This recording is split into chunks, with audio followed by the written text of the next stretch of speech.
Faux, je suis pas islamophobe. Enfin, pas que. Je suis aussi antisémite.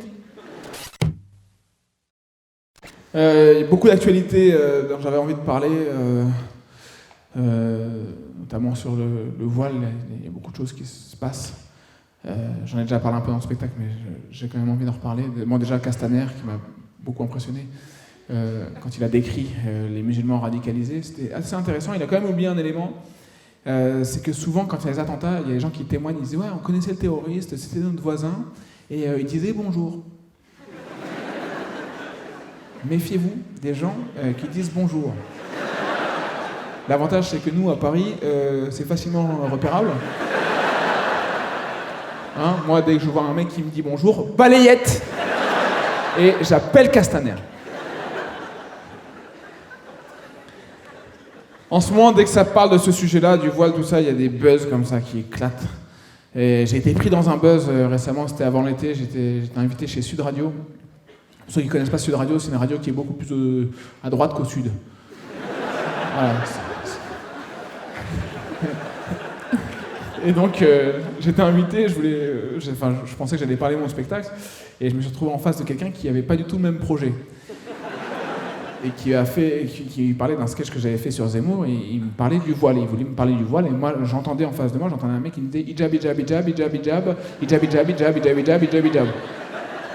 Et j'étais là, ouais, écoute, moi je suis pas théologien, je suis pas une femme, je suis pas voilé, demande aux personnes concernées. Et il a fait, hijab, hijab, hijab, hijab, hijab, hijab, hijab, hijab, hijab. Il avait l'air de savoir beaucoup de choses quand même sur le hijab, donc je lui ai dit, est-ce que vous-même vous fréquentez des femmes voilées? Et il m'a répondu par un mini AVC, il a fait tu vois, moi je me suis un peu inquiété quand même. Cette vidéo a été coupée, ça a été relayé par les réseaux sociaux, et les gens ont dit, vous avez vu Haroun, l'humoriste qui calme un journaliste? J'ai rien fait. J'ai posé une question sincère, je voulais vraiment savoir s'il fréquentait des femmes voilées, tu vois, histoire de comment ça se passait quand il prenait des apéros avec elles, tu vois. Non mais tu vois, c'est par simple curiosité, j'ai rien fait de particulier. J'avais l'impression d'être dans la rue, il y a un mec qui me dit je vais te taper, moi j'ai peur, je vais me protéger, au moment où je me protège, je fais un geste comme ça, il croit que je vais le taper, il esquive, il se tord le genou et il s'éclate la tête par terre. Ça. Et moi je suis là, ça va? Je l'ai pas touché! Et tout le monde autour qui fait oh! Comment il se tape de ouf, Haroun! Oh! Octogone! J'ai rien fait. C'était pas du tout mon intention. Et après, j'ai reçu des messages très gentils des musulmans qui ont dit ouais, merci pour ce que t'as dit. Bah, rien. La détresse des musulmans en ce moment. Hein. Tu dis un peu rien sur eux. Merci! Merci d'être presque gentil avec nous! Victime.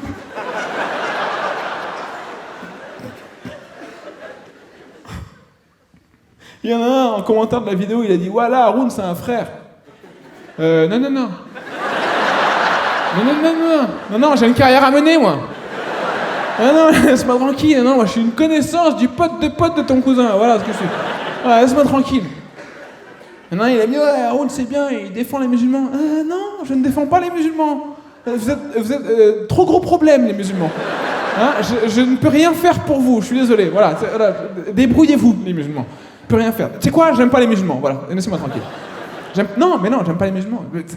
Mais non, mais tu peux pas aimer. Ils sont 1,8 milliard. J'ai pas assez d'amour pour 1,8 milliard de personnes.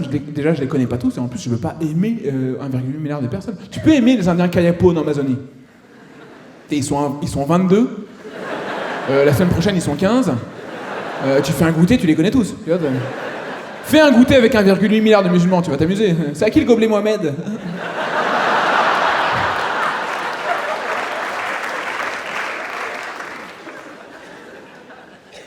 Surtout qu'en plus, sur 1,8 milliard, il y a forcément des cons, statistiquement.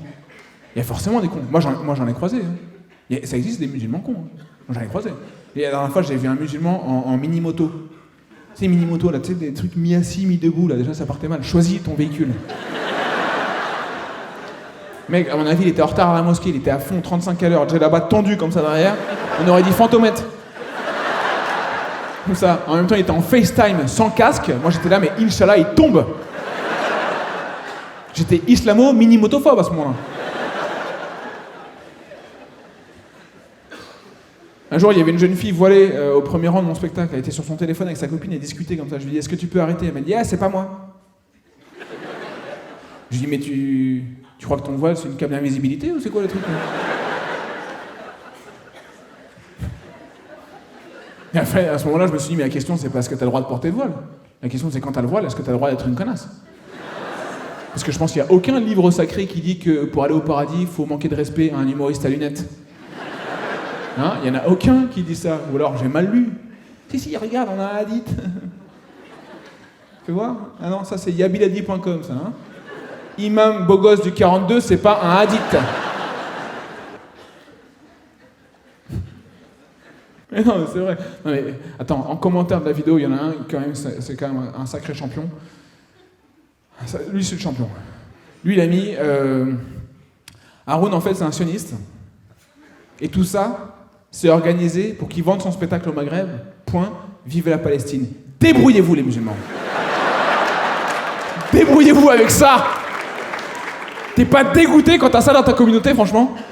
T'es pas dégoûté? Tu fais oh là là là là. Les problèmes qui reviennent. Non mais t'imagines, Haroun, c'est un sioniste. Lui, il voit pas le complot, lui. Lui, il voit la matrice, directement. Lui, c'est néo-muslim, il a tout compris. Comme ça, il voit que des machines avec des kippas. Il rajoute vive la Palestine. Donc les Palestiniens, ils sont obligés de se trimballer des mecs comme ça qui les défendent.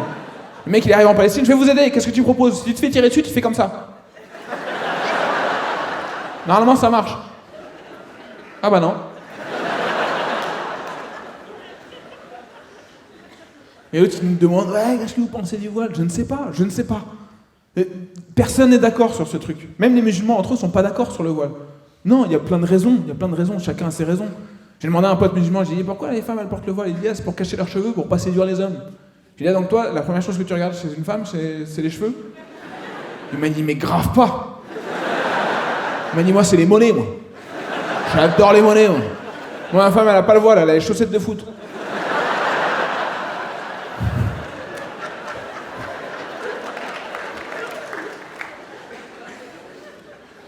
Il y a plein de raisons de porter le voile. Il y a des femmes qui sont forcées, il y a des femmes qui ont vraiment la conviction, elles ont vraiment envie de le porter. Il y en a d'autres qui ont la flemme de se coiffer, clairement. Mais si, mais bien sûr que si. Et il y en a d'autres qui ont besoin d'un kit main libre. Hein, on en parle ou pas de l'iPhone calé dans le hijab, là? On en parle ou pas de ça? Hein? Avec la joue comme ça, là. Moi, je fais du vélo, ça m'intéresse. Mon casque, il est trop petit pour mettre un iPhone, je suis à 2 doigts de mettre un hijab, hein. En plus, avec 900 millions de femmes musulmanes dans le monde, Apple, il pourrait penser à créer le hijab. Un téléphone directement intégré dans le foulard. Et ça vibre au moment de la prière. Faut que j'y aille.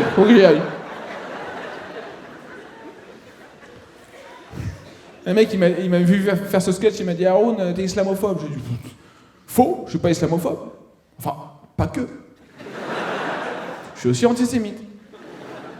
Pour les mêmes raisons, je connais pas tous les juifs du monde. J'ai des amis juifs, je leur dis, mais toi, ça va. Hein? Ça, c'est un grand classique. Toi, ça va, c'est un grand classique. Non, mais je connais pas tous les juifs du monde. Alors, il y en a qui disent que les juifs dirigent le monde. Je pense pas que les Chinois soient juifs. Non, je pense pas. Ou alors, ça, c'est une grosse surprise, quand même. Mais genre, ha ha ha!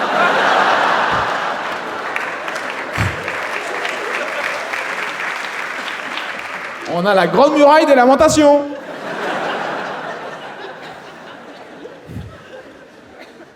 Non, je pense pas. Un jour, il y avait quelqu'un que je n'aimais pas, et j'ai appris ensuite qu'il était juif. Ça m'arrangeait pas. Parce que je l'ai détesté pour d'autres raisons. En fait, c'est Balkany. Balkany, moi, en fait, je l'aimais pas à la base pour les fraudes fiscales, toute sa politique, tu vois. Et j'ai appris ensuite qu'il était juif. À son procès, il a dit au tribunal, le fisc n'a pas été spolié, et nous et ma communauté, on sait ce que c'est la spoliation. Et je me suis dit, mais t'as le droit de faire ça, hein? T'as le droit de faire une référence à 39-45 à des gens qui ont vraiment souffert pour te sortir de ta situation de fraude fiscale au tribunal? Tu sais, parce que quand tu parles de 39-45 et que t'introduis le nazisme dans une conversation, on appelle ça un point Godwin. T'as le droit d'utiliser un point Godwin pour te sortir de ta situation. Mais ça a une limite, ça, ou pas? C'est-à-dire que le gars, il paye pas son billet, le contrôleur, il arrive, je vais vous mettre une amende, vous faites payer le train à un juif. Mais non!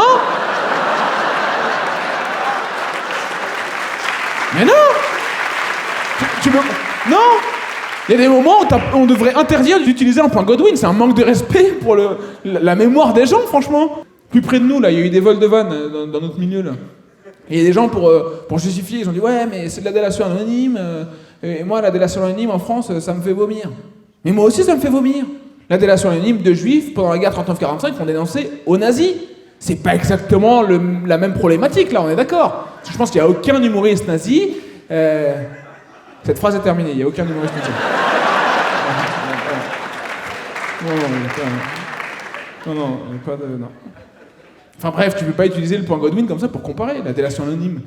Quand tu sais, il y a des gens qui parfois appellent la police et disent « Ouais, il y a des dealers en bas de chez moi ». Ils rajoutent pas, dites-leur bien que c'est moi. Hein, 3e étage gauche au cas où ils me cherchent. Et puis en plus, est-ce que les points Godwin s'annulent dans une conversation? Tu vois, est-ce que si tu réponds à un point Godwin par un point Godwin, comment on décide? Imaginons, par exemple, je vole des vannes. Imaginons, je vole des vannes à un humoriste qui est juif. Il va dire, tu m'as spolié mes vannes, et moi et ma communauté, on sait ce que c'est la spoliation. Je vais être là, ah ouais, la vache. Bon, je suis peut-être un peu nazi alors. Après, je vais dire, attends. Comment tu sais que je t'ai volé des vannes? Il m'a dit, bah, c'est un mec, il est anonyme, il t'a dénoncé. Je vais dire, ah. Tu sais que moi, la délation anonyme, ça me fait vomir. Et là, on a 2 points Godwin qui s'affrontent.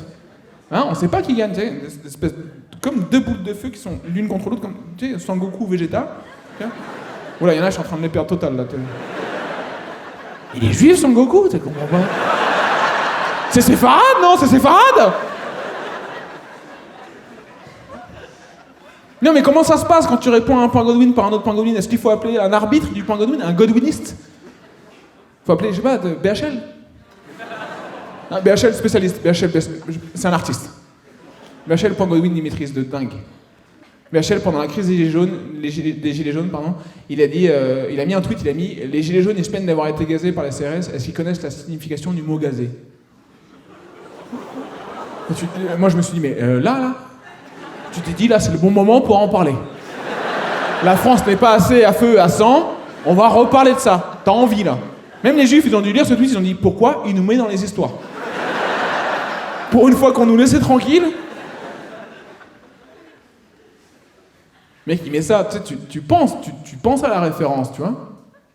Et donc forcément, les gens se sont énervés, tout ça, ils ont dit, ouais, point Godwin, tout ça. Et il a mis un 2e tweet, il a dit, pour ceux qui ont fait semblant de ne pas comprendre, être gazé à Verdun, en Syrie, entre parenthèses, pour ne pas parler d'Auschwitz-Birkenau, c'est pas pareil que d'être gazé par les CRS. Et là, je me suis dit, mais du coup, t'en parles ou pas, là? Parce que, bon, Verdun, Syrie, on a compris, mais tu viens de mettre un truc entre parenthèses, quand même. C'est Auschwitz, t'as mis Auschwitz entre parenthèses. Pour toi, c'est une parenthèse de l'histoire, comment ça se passe?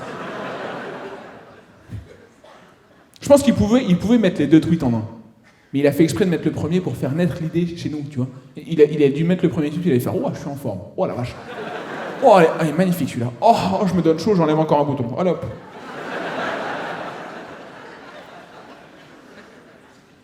En fait, il nous a godwiné. Dans le premier tweet, il nous a fait penser à nous. C'est nous qui avons pensé à mal. Il nous fait comprendre ça.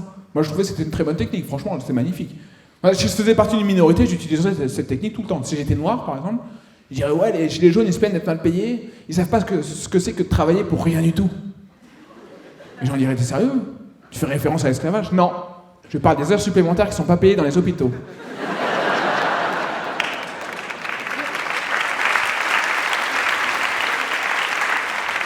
Entre parenthèses, pour ne pas parler de l'île de Gorée. Mais j'étais un peu vexé de m'être fait godwiner. Et je trouvais quand même que c'était une belle technique. Donc je pense que je vais essayer de me venger auprès de BHL. Je pense que si je le croise un jour, je me ferai la moustache que là. Que ici. Et il viendra voir et il dira, mais je comprends pas, pourquoi vous avez cette moustache?